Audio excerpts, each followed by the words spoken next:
Mike. I had plans. I had dreams. Heck, I even had a secret savings account for a special dream trip around the world we were going to take in just a few years. I watched my wife Tracy blush deeply and then just continue to glow pink as she talked to a couple of coworkers during her employer's annual staff meeting at a small college in mid-September. I was standing about 15 feet away from my wife at the time I noticed her reaction, ostensibly talking to another group of her coworkers. Tracy spoke with Rafe Searcy, whom I had previously been introduced to as the new associate professor of English literature, and Janet Barnes, who worked in the administration, like Tracy. Considering it was a Christian college, I doubted either of the other two had told a dirty joke, which meant there was only one reason for Tracy's skin color, especially her consistent hue. She was very sexually aroused. Now I had an answer to the question I hadn't asked. When you've been married to someone for 23 years and together for 25 years, you know almost everything about that person, even if you don't pay much attention to them. If you're paying attention, well, 10 minutes before, I thought I had a perfect marriage with an almost perfect woman. Now I was piecing together the puzzle of some recent oddities in my wife's behavior that I had not recognized as strange until that moment. Tracy and I were best friends, lovers, and parents to two wonderful children. Unlike many couples, we could spend our days together and never tire of each other's company. We could talk about anything from sex to history, and we laughed about many aspects of these discussions. I've always liked that the best way to test marital compatibility is to take a long car ride with your potential spouse, and if you haven't killed that person, you should marry them immediately. Tracy and I fit that profile. In my opinion, our sex life was great. Yes, it had cooled from the white-hot passion of our courtship and early marriage, but it had picked up again when the younger of our two daughters had left for college the year before. Being an empty nester for the better part of a year seemed to reignite our more lustful urges, and we alternated between slow, passionate lovemaking and hardcore physical fucking 3 or 4 times a week. Being regulars at the gym, we were both in good physical shape at 45 years old. Tracy had long blonde hair, big tits, and a curvaceous figure. Yes, she was. Probably 15 pounds heavier than she was before our kids were born, but everything was packaged well. In fact, I was 20 pounds more muscular than when I left school. Besides, I had 25 years of experience pleasing my wife. Something changed 2 months ago, and since it had mostly changed for the better, I wasn't about to look a gift horse in the mouth. I never thought about it. While Tracy was always a willing and active participant in our sex, she was rarely the initiator. Suddenly, she began to initiate as much as I did, and the physical connection was off the charts. However, we didn't make love anymore. It was just sex. It was great, but our focus changed. I didn't ask myself this question then. Looking back, I understand that this was a mistake. Except when I was interacting with her, Tracy and Rafe were never more than 5 feet apart while walking. Now that I knew what I was looking at, I was able to determine that Tracy's glow lit up every time she was near Rafe, even when I was nearby. Usually this disappeared quickly when I showed up, but as soon as Tracy left me, she acquired a companion to communicate with. I secretly kept my eyes on this couple throughout the entire event, although I didn't have to try very hard. Tracy seemed to forget about everyone else when Rafe was around. I never saw her look around to see where her husband was. Throughout the evening, she made sure to lightly touch Rafe at every opportunity. My emotions ranged from nervousness and fear at first to complete rage after I became convinced of the reality of everything I was actually seeing. What I saw definitely looked like the end of my marriage. I practically had to drag my wife away from Rafe at about 11. She didn't look happy when I showed up and told her it was time to go. Anger flared in her eyes for a moment, then she backed off. But it wasn't fast enough for me not to notice her look. Again, 23 years of marriage. Usually the evening's discussion flowed freely on the way home, but I deliberately sat quietly, waiting for Tracy to begin. She seemed preoccupied with something for a while, looking out the passenger window until she realized how awkward there was silence. Then she quickly jumped into the void with some meaningless conversation about how badly dressed the college president's wife was. I wasn't very responsive. "Wow, I'm really tired. I'm going to go to bed," Tracy said when we got home. "You are walking." I wasn't sure if she was just trying to avoid the evening conversation or if she was trying to get me to go to bed so she could deal with any disappointment from the excitement. Anyway, I didn't bite and told her I was going to watch some TV. I think she looked disappointed. The next day was Saturday, so I was able to spend the entire day outside doing yard work, which gave me plenty of time to calm down and think things through. If Tracy had any idea that things weren't so simple in our universe, she did a good job not to show it. The following week, things seemed a little tense at home. For my part, I tried to play it cool, but I used the Find My Phone app on my iPhone about 6 times a day, and in every case, Tracy was where she was supposed to be, so to speak. At night, she seemed more than ready to have sex. She seemed a little reserved the first night, but after that, she returned to her earlier manner. As usual, I made sure to please her, giving her several intense orgasms. The following Monday, nothing had changed, but on Tuesday, the Find My Phone app told me that Tracy had gone home at lunchtime. 15 minutes later, I quietly entered my home and confirmed that my marriage was over. They weren't exactly quiet in our bedroom, so I didn't need to go up the stairs to confirm that Tracy's partner was indeed Rafe. "Oh my God, Rafe!" At one point during the celebration, Tracy shouted, "Oh God, baby, you are the best!" The last one really hurt. It took all my self-control not to run into the bedroom and kill the bastard. However, I did not enter the room because I knew that if I started beating him, I would not stop until I killed him. None of them were worth jail time. Tracy.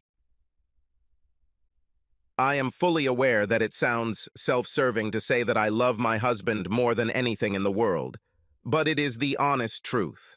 I loved him for a quarter of a century. I hope to love him for at least another quarter of a century.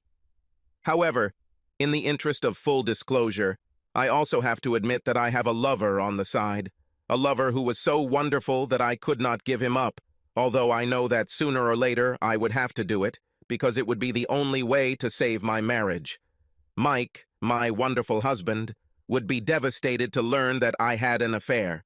That's why I did everything I could to hide my affair. However, I was not stupid, enough to think that I would never be caught. I knew that the longer this went on, the more my chances of getting caught increased. Mike has been my rock for the last 25 years. We were married for 23 years and had 2 wonderful children. He was my best friend, my soulmate, and a wonderful sexual partner. We talked about everything. We laughed a lot. Well, until recently.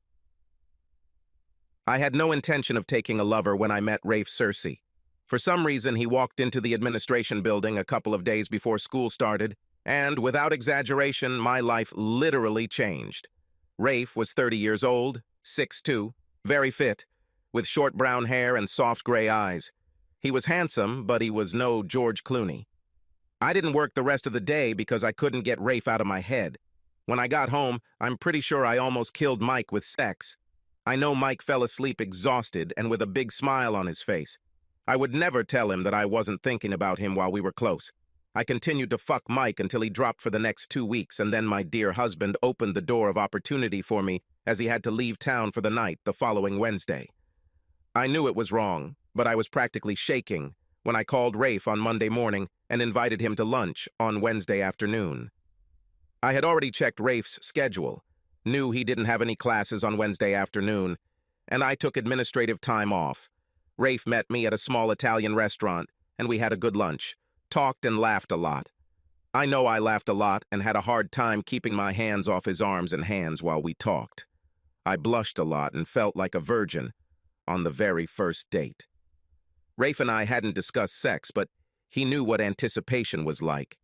He smiled back at me a lot, held my hand for a while, and even grinned sometimes. I knew he felt the same connection. Being the gentleman he is, Rafe paid the bill, then quietly asked, "Where to?" To me. "I live 10 minutes away from here. Leave your car and I'll drive," I answered in a voice that sounded much more confident than I actually was. Knowing that Mike wouldn't be home until Thursday evening saved me a lot of anxiety about the upcoming event. But I have to admit, I was nervous. I knew that after having 2 children and being 45 years old, I didn't have the mature young body that Rafe was probably used to.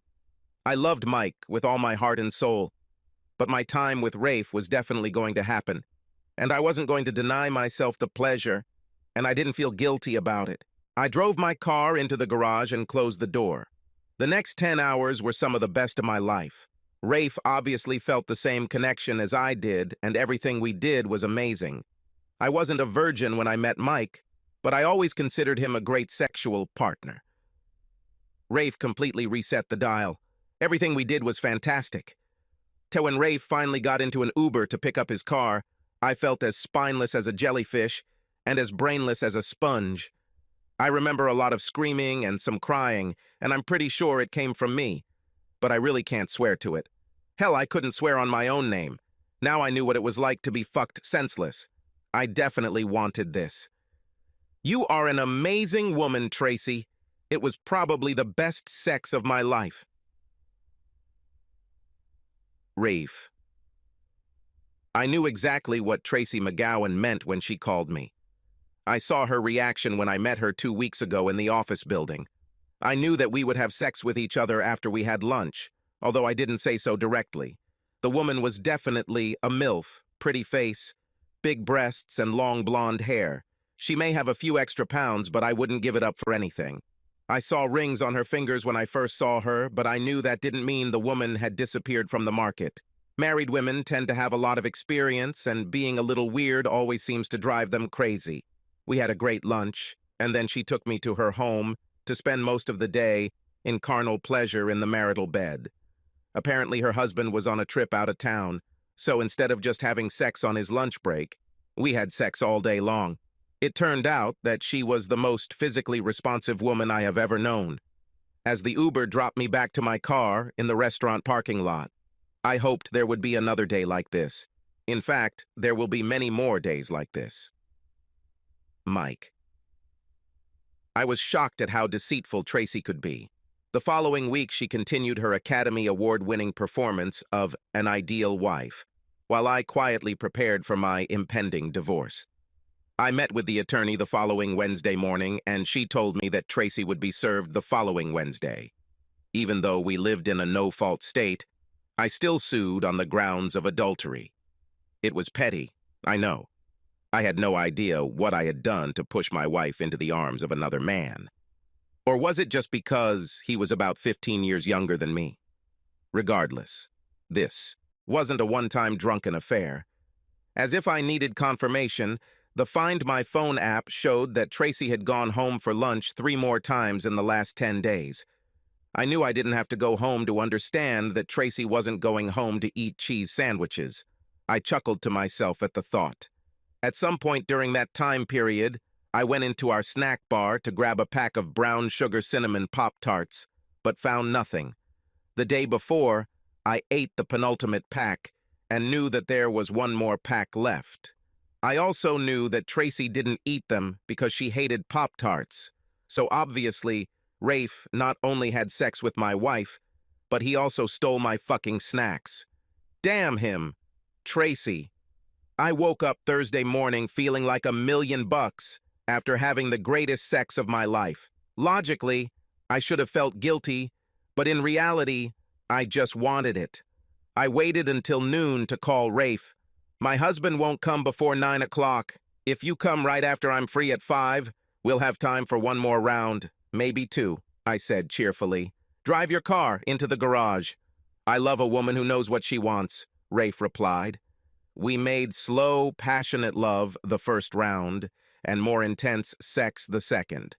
It was just as good as the day before. Rafe left around 7:30. I quickly dismantled the bed and changed the sheets for the second time in 2 days. I made sure to place both sets of sheets in the bottom of the basket. I felt great when I jumped into the shower. 90 minutes later, Mike walked through the door. My timeless moment ended, and I hugged my husband tightly. I really loved this man. Although, I admit, I felt a little guilty when Mike practically dragged me into the bedroom to make love. This was the first time in my life that I had sex with two different men on the same day. Honestly, it was incredibly hot for me. "That was fantastic, Mike," I said quietly, as we snuggled together after our second connection of the evening. I really meant it. Mike was an excellent lover in his own right. However, the way I communicated with Rafe was beyond praise. It was almost as if we were doing something completely different from what Mike and I were doing. I couldn't feel guilty for doing something so amazing. In my mind, sex with Rafe was separate from my life with my husband. Sex with Mike was about emotion. Sex with Rafe was about amazing physical sensations. We did this twice a week. I knew this couldn't last forever, but I was going to enjoy it while I could.